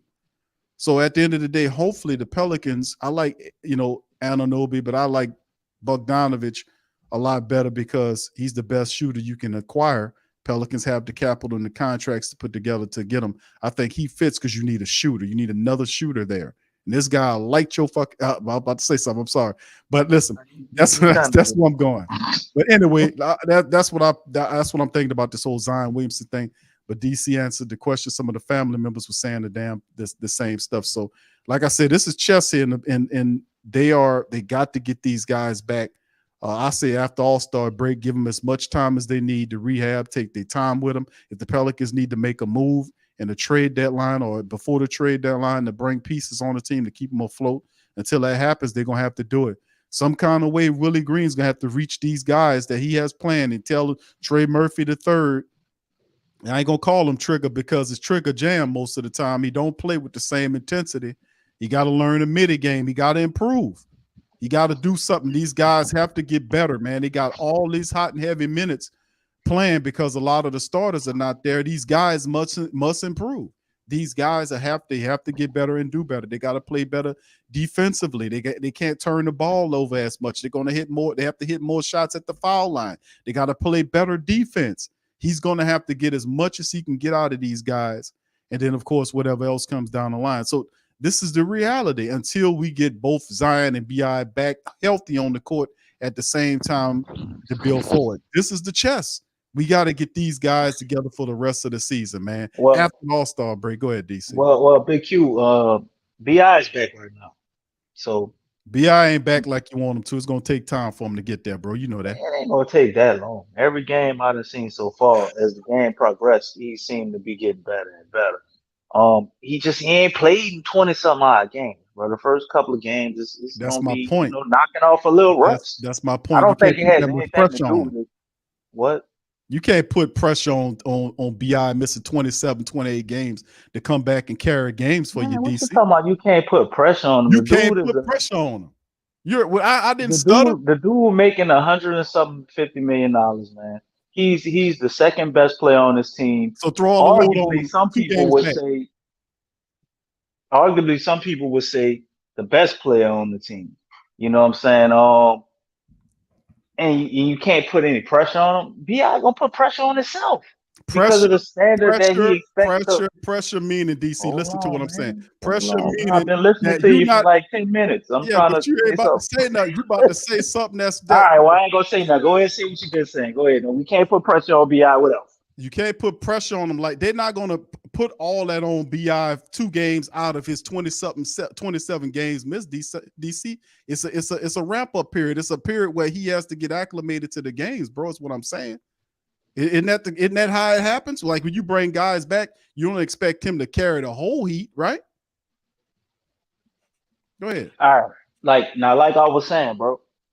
No, you don't. But it's basically just on minutes. And the way we run the team, it's always been done as a collective anyway.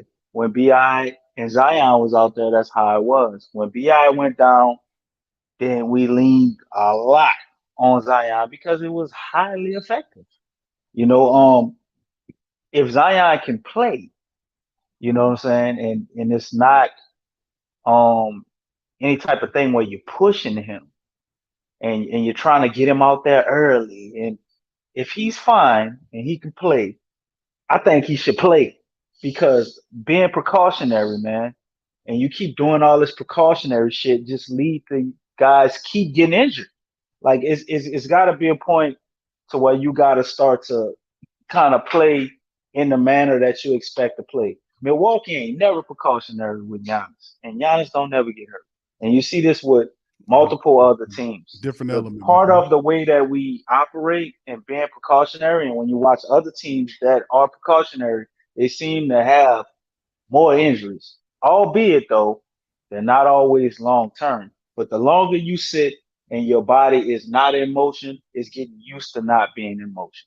So the more that you're active and you keep things going, you're getting used to being active and keeping things going. So if that means they come out there and they're not playing their regular minutes, but they're playing, I want that because I want the guys to be comfortable playing with each other. It is a goddamn shame, Big Q, that we are what 50 some odd games through the season, and we've only played 10 games with all our starters. That's crazy. I know that is a That crazy is stat. crazy. So Yeah. I normally I would agree with what you're saying, and you let them get all the time they need. But I'm sick of them getting all the time they need because they need to be playing if you can play. But if it's a situation where like what Bi was dealing with, I ain't never heard Bi complain, man. I ain't never heard Bi not want to suit up. Bi was holding himself out. So I'm gonna go out on a limb and trust him and say maybe something was really wrong with the man damn toe. Obvious of what they were seeing in the images. But if the player's ready to play, they're passing all the tests and stuff. I'm not trying to hold them for some imaginary extra time for them to get all the time they need. I think the best thing with Zion, man, we got to peel the goddamn band-aid off, bro. We can't keep doing that. It's that ain't work. You know Bro. what I'm saying? But you do have to be smart enough to be mindful of Zion and what he is because he's such a great player and he has the ability to be one of the best to play the game. So you don't want to see him hurt himself any further trying to push him out there to too soon. But I mean, he got a hamstring injury, man, and I don't know the grade, but if I had to guess, I would guess it's one of the lower grade hamstring injuries. I don't think it's that bad, but I'm not a medical professional. But just going off of what Zion is saying and how he looks when you see him, he looked like he ready to go right now. But we did see that also with Book, you know what I'm saying, where he had a hamstring injury and they tried to put him back out there and then he re-aggravated and all that. So I understand what you're saying too. Because you don't that's the worst thing that could happen. You go out there and then he re-aggravates it and now you gotta go through this damn process all over again and for a longer period of time. So I don't want that either. But if he's passing all of the tests that they need him to pass, he's on route, within I guess reason of being able to play before the All-Star break. That's what I want because I think the more you get all of these guys out there and you get them playing, man, and you play them reasonable minutes. We got to be smart with our rotations, especially with guys that's coming back from injuries. We do that, I think we'll be fine. But we need to start building our chemistry with all our guys out there, man. We got to get our starters playing together, Big Q. We cannot go into 20, 15 games left in the season talking about we still trying to get our chemistry with our starters. That's insane, bro. So that's my take on it. What you're saying is not wrong, but once again, it's not reflective of what the Pelicans are known to do with these guys. Is what I'm saying. All the stuff that's happened with Zion Williamson over the years that he's been with the Pelicans, they're going to be extra cautious with him, even with simple things like grade 1 hamstrings, or when you had BI aggravating that toe, that was something that they was, they just did what they did, and then we thought I thought it would be a couple months, a couple of weeks, 3 weeks, or maybe even a month. That should turn into like 27 games. Like, man, what's wrong with this dude? Did he lose his toe? But eventually, like you're saying, they were asking him about it over time, and it turns out, well, some of the reports say that he was taking his time. But I hope he took enough time and that he's fine, and it wasn't the pressure of the team losing to force him to say, you know what, I'm gonna risk it, risk it, no biscuit type thing. But then again, we'll see how it all plays. But 10 games between Zion Williamson and BI, that's something else. The team that really get the true success and for us to really go as deep as we need both of these guys healthy at the same time and playing the rest of the damn season. No more injuries. We need both of these guys. And I'm telling you, knowing how the Pelicans act with these guys, they're going to use extra time, as much time as they can buy for these guys to get right. And that's just how they've been. They're extrally cautious on Zion. And that's kind of playing with BI because they understand they need both their stars together to really make a imprint on going a deep run into the playoffs. But we definitely need production out of our other guys. We need CJ McCollum to have better decision making with the ball as well. We need Giannis Valanciunas to, I don't know, how he's being officiated is ridiculous, but we need to adjust something with that. Yeah, he's like he don't get no leeway no more. Right, him and Herb Jones. Go against him. Right, we have to. I don't know what you need to do, but that's an answer to every question, and we need to find it. It's simple. We need to adjust how with Big V, DC and Herb. Trey Murphy needs to be more aggressive. We need the bench to be, to play better defensively. We need a little bit more scoring off that bench. Like I said, we need to do something here, man, to help the team out right now going into it. And this is the time we need to find those answers. But go ahead, bro, and we'll close out. Well, I was saying it's simple, and I'm gonna answer my brother's Damian question too while I'm answering tell you what you were saying. It's very simple, man. We need one of Zion or BI out there because the way this team is designed, it's built around these guys. Yeah. It's built to be able to work as long as BI is healthy or Zion is healthy. So if neither one of those guys are healthy, if you only got one of them healthy, and let's say they are taking the super cautious route and they know that's what they're going to do, like what you saying, then we got to pull off a trade because we just don't have enough scoring. That's really what it is. We don't have anybody that can just, like, you need that. People on NBA teams, man, they have guys that just can flat out get you a bucket sometimes. We all know that the guy has, negative aspects to his game. He may not play a lick of defense, may not understand team ball or whatever, may make bonehead plays, some people would say, or whatever. Sometimes I think certain dudes just get a bad rap for that. They don't make bonehead plays. But that's what they label them as because they go out there and they coach tell them to go get a bucket. You know what I'm saying? I don't want you to be the playmaker. I want you to go be a scorer. So teams have that. We DC, I really wish don't we have had that guy. Jordan Crawford right now. That's what I would instant grits, man. Right. I wish we We had don't that guy. have any guys like that. The guys we have, they're team guys. They look to play defense. We see guys with potential like a Trey Murphy that could be a guy like that in the future, but Trey is basically a sniper right now and a guy who can dunk, but he don't really have his handles together. He don't have no pull up jump shot like that. You know what I'm saying? He ain't got no fade away. He can't really shoot on the move. All of those type of things. I think those are aspects to his game that he can obtain. But we need somebody who can score if they're gonna keep like Zion out. God forbid Bi get another goddamn injury. I mean, if he get a little 3-5 game injury, man, that might just push us so goddamn far back. You know what I'm saying? So I understand what you're saying there about you can't put all that pressure on Bi, but I'm telling you the pressure is already on because if he's out there, that's what we need him to do. We need him to be a scorer because we don't have that. You know, we have guys that are built to be able to play around those two guys, or even the CJ to some extent. You know what I'm saying? Can't forget about CJ. He a flat out scorer. You know what I'm saying? But all of these guys are in the starting lineup. I'm more alluding to like somebody off the bench. You know, teams usually have somebody that can just get buckets or there's somebody that can get you a bunch of 3-pointers or whatever. We don't really have that. We've went the route of getting defensive specialists or guys, a bunch of Swiss Army knives. And, you know, we got the knife. You know what I'm saying? You got Herb. You got other guys like that. And that's really ultimately our downfall in the way that we decide to run them in our rotations too. Because our coach is that type of coach, man, who wants to win with defense first. So if guys are forgetting their roots and we're not generating points off of defense, we don't generate points at all.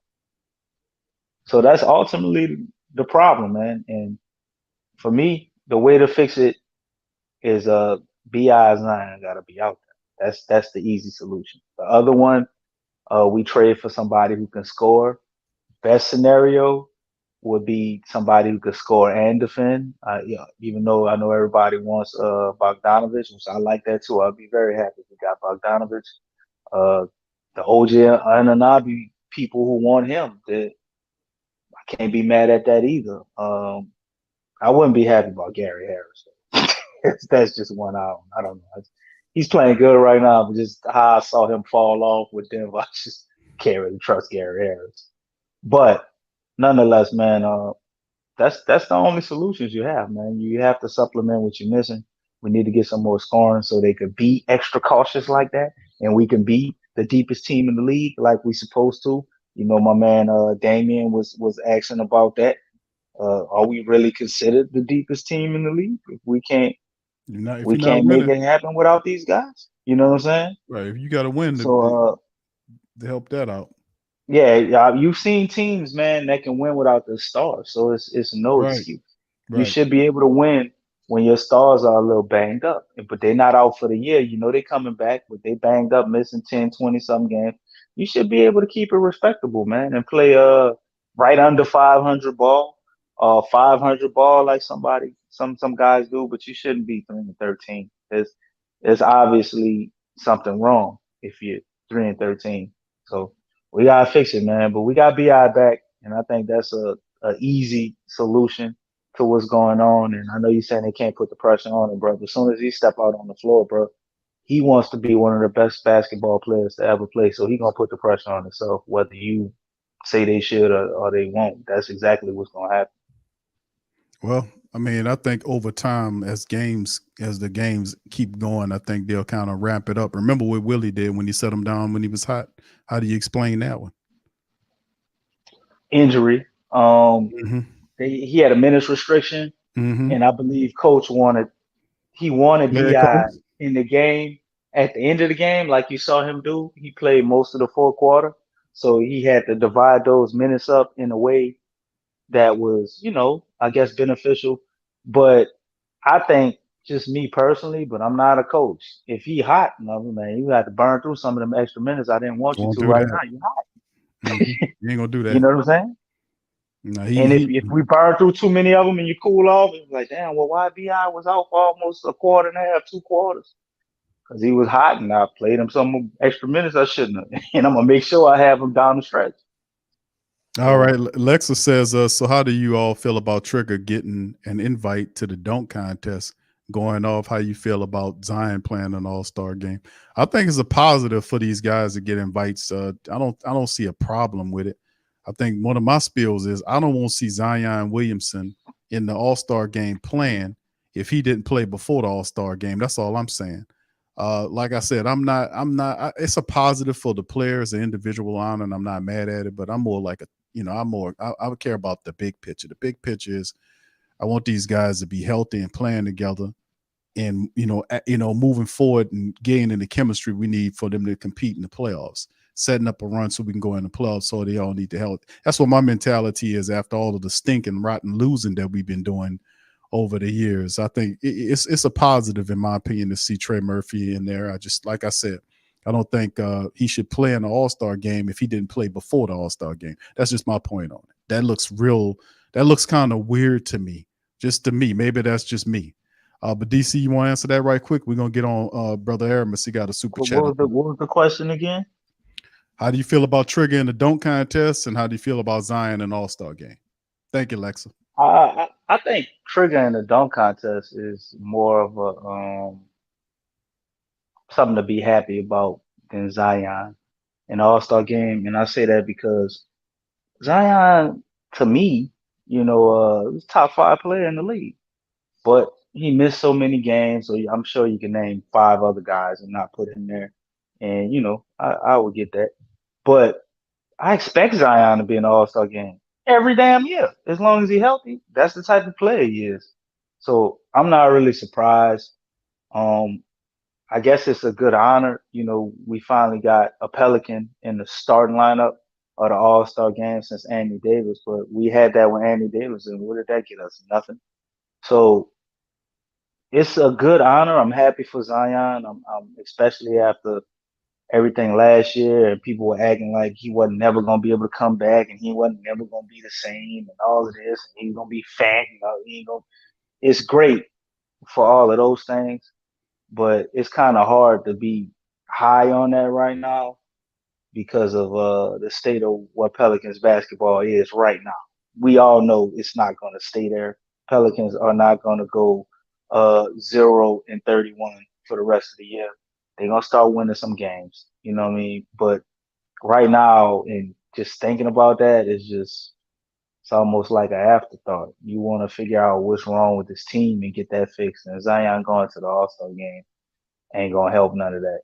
But if he going to play in the All-Star game, I think that would help that because it would indicate that he is healthy. If they allow him, obviously, to be eyeing the All-Star game and all this bullshit we hearing, he's obviously going to play before the All-Star game. I mean, what sensible team is going to hold the player out and be like, you miss all these games and then it's All-Star break, keyword break, and you're going to let him play in the All-Star break game after he just had a break up until the break? No, you're going to sit out that game too. You know what I'm saying? So if he's eyeing the All-Star game, it only makes sense that he's going to play before the All-Star game to be able to prove they should be playing in the All-Star game.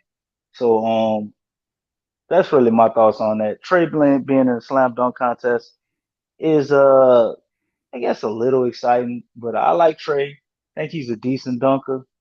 I'm really curious to see what he's gonna do for us that because he really gotta do some next level stuff. Bro. Trey is tall and they grade hard on tall guys in the dunk contest. But I'm only I guess inspired by that or excited about it because I think something like that can have an impact on a guy like Trey to take that next step because he needs like more confidence. He needs to be more sure of himself. He needs to like assert himself more. He's best shooter on the team, one of the best shooters in the league. And I feel like a lot of times that doesn't get fully displayed because he's a team guy, man. I mean, even tonight we need a trade to score, and you see him, he's passing up shots he should take, trying to do the right thing and pass to his teammates. Like we getting caught in this thing as a team a lot of times where guys overpass. You know, they just passing up looks, try to find a better look, which is great, but sometimes that was the best look. You know, so I think being a dunk contest for a guy like him could ultimately raise his confidence and turn him into that player that we all know he could be, which would be, to me, the ceiling for Trey Murphy would be an all-star level player. I really think he could be that. I'm not saying he is. I'm not saying it's guaranteed he's going to be, but his potential is that of an all-star level player. All right, Brother Aramis says, subtract quantity for quality and let's make some major upgrades going forward. Thank you, bro. Appreciate your super chat. Yeah, that's right. That's right, Aramis. I like that. All right, so with that being said, fam, we're going to get ready to get out on that. Listen, fam, I appreciate y'all joining us for this episode of the Pelican Post Game Report. Back-to-back matchups, of course, but back-to-back losses. 8 straight losses for our Pelicans. We got Denver on the 31st in Denver. They only lost 4 games. Pelicans is a tall order, but the Pelicans have to be somewhat desperate. They have to play more inspired here, and to do it, I mean, if you're not feeling the fire right now, I don't know what to tell you. You know, 9 games. If you know, we got to get the dub, man. I know it's a tough one. Right. Man, I don't know. They got to play. They got to play well, man. They got to play well. But anyway, with that being said, I'd like to thank you guys for joining us. Please feel free to hit the like button, hit the subscribe button, hit the subscribe button, hit the subscribe button, hit the share button. Feel free to share the show on your social media feed as well. That helps us out. Check out the Pel Shop. Link is in the description section below on this one. And we'll pop up here on the recap on the 31st to hopefully with a win for the Pelicans. Damn, so that being said, man, I ain't doing hope again, bro, because that's what it is. Damn, wait, hold up. They stink on the road. You swore off no. bro. Dude, listen, you lucky I'm giving them that much. I gotta send you to rehab. No, you send them to rehab. You know, you send them. They're addicted to losing right now. I mean, man, this team only lost 4 games at home. They coming off a 2-game losing streak, pissed off already, and they got all their stars back. And the Pelicans are crap on the road, can't consistently put together full games. They better be lucky I'm giving them that. All right, so with that being said, I'm out on that, man. Much love to the fam. Appreciate y'all, and go Pels.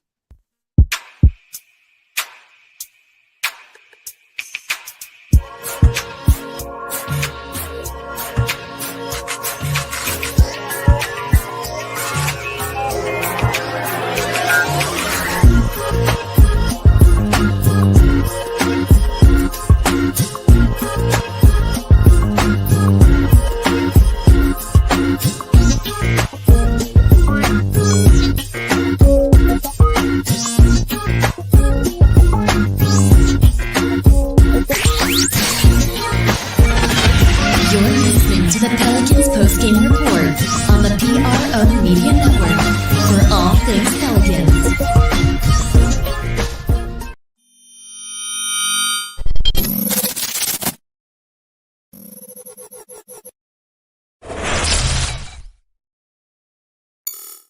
Check out the Pro Shop. That's right, the Pro Shop is the platform store where you can go and buy all the latest merch to support the platform. Available at the Pro Shops, we have dozens of hundreds of products available for you and your family. Unisex tees for men and women, hoodies and sweatshirts, tank tops, kids and baby items, long sleeve tees, mugs, pillows, wall art, bath bedding, face masks, phone cases, stickers, bags, fanny packs, socks, hats, and many other items. Please feel free to check out the Pro Shops. The link is in the description section below. And remember, it helps the platform continue to grow. Check out the Pro Shop and who that too.